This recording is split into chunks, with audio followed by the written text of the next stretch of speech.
চিত্রনায়িকা নিপুণ আক্তার ঢাকা থেকে সড়কপথে সিলেট ওসমানী আন্তর্জাতিক বিমানবন্দর হয়ে যুক্তরাজ্যে যাওয়ার পরিকল্পনা করেছিলেন। তবে গোয়েন্দা সংস্থার আপত্তির কারণে বিমানবন্দর থেকে তাকে ফেরত পাঠানো হয়। পরে গোয়েন্দা সংস্থা তাকে অভিবাসন পুলিশের কাছে হস্তান্তর করে। এই ঘটনার কারণে সড়কপথে সিলেট বিমানবন্দরে পৌঁছালেও দেশের বাইরে যাওয়ার সুযোগ হয়নি এই নায়িকার। তবে খবরটি সঠিক নয় বলে জানান নিপুণ।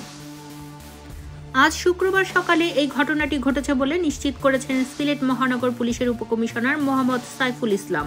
তবে এই বিষয়ে নিপুণ আক্তারের সঙ্গে যোগাযোগ করা হলে তিনি একটি গণমাধ্যমের কাছে দাবি করেন খবরটি সঠিক নয়। নিপুণ বলেন, আমি বনানীর বাসায় আছি, এই খবর ভুয়া।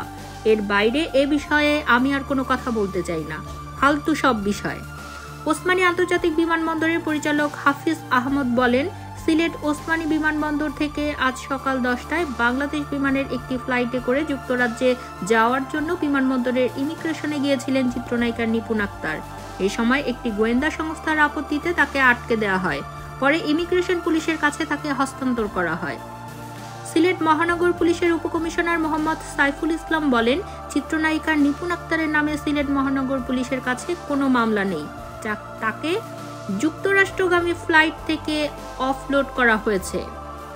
সাইফুল ইসলাম আরও বলেন, সিলেট থেকে যুক্তরাজ্যে যাওয়ার জন্য তিনি সড়ক পথে সিলেটে এসেছিলেন। ইমিগ্রেশনে তাকে আটকে দেওয়ার পর তিনি আর ওই বিমানে উঠতে পারেননি। পরে তিনি বিমানবন্দর থেকে সড়কপথে ঢাকার উদ্দেশ্যে রওনা দিয়েছেন। সিলেট ওসমানী বিমানবন্দরের একটি সূত্র জানায়, আজ সকাল 10টা 15 সিলেট থেকে বাংলাদেশ বিমানের BG-201 ফ্লাইটটি যুক্তরাজ্যের হিথ্রো যাওয়ার কথা ছিল। ওই বিমানের যাত্রী ছিলেন চিত্রনায়িকা নিপুণ।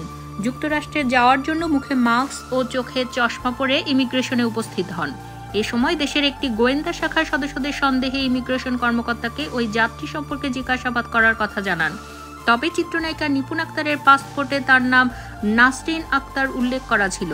তিনি চিত্রনায়িকা নিপুণ আক্তার কিনা জানতে চাইলে নিশ্চুপ থাকেন। পরে গোয়েন্দা সংস্থার আপত্তিতে ইমিগ্রেশন কর্তৃপক্ষ তার যাত্রা বাতিল করে ইমিগ্রেশন পুলিশের কাছে হস্তান্তর করে।